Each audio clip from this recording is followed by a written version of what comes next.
دن میں اللہ تبارک و تعالیٰ نے ہمیں ایک عظیم الشان وقی القدر آزاد ملک پاکستان کی صورت میں عطا فرمایا، جو ملک اللہ رب العزت کی نعمتوں سے اور قدرتی وسائل سے مالا مال ملک ہے، جس میں ہم آزادی کے ساتھ دین متین کی خدمت بھی کر سکتے ہیں، اس کا نفاذ بھی کر سکتے ہیں،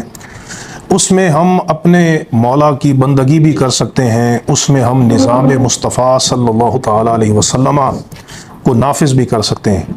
یہ عظیم سلطنت جو دو قومی نظریہ کی بنیاد پر لی گئی، جس طرح ابھی استاد صاحب فرما رہے تھے